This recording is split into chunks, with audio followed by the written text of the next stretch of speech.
Wow, Angela, where do we start? I mean, after what was a very...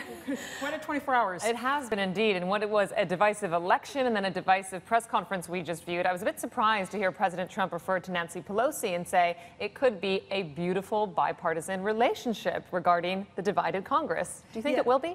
Well, I don't think so. I mean, and again, he's considered her a deal maker. She's one of the few people that he hasn't come up with a derogatory nickname for, which you can consider that as something. But I mean, I think that although President Trump has come out and said that last night was a big win for them, clearly they're a bit on the back foot. I mean, the Democrats took the House, which was expected. But as we know, Democrats now control the legislative agenda, and they have a lot of investigative power, and chances are they're going to start using it. So I think he's coming out swinging. Let's talk about the investigative power, because right away the news about Jeff Sessions came out, and immediately people said, what does this mean for the Mueller probe?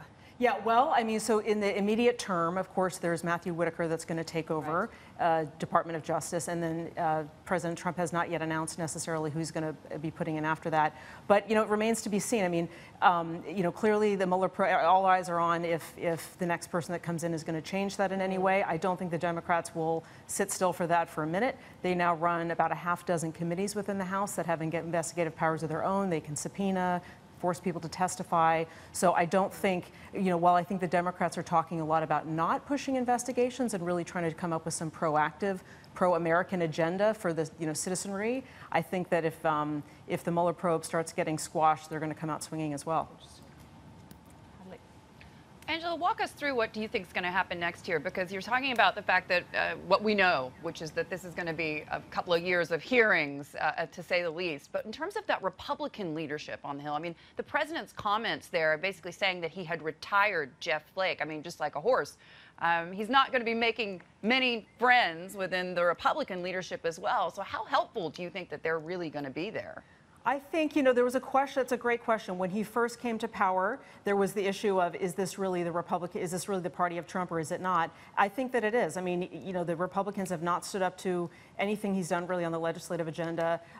Things like tariffs in China actually has quite broad bipartisan support, but a lot of people, even from the Republican Party, don't really like the tone and the tactics, but no one's really pushed back. So, it's easy for him to say, to come out swinging, but I don't think that you're going to see the Republicans stand up to him very much at all.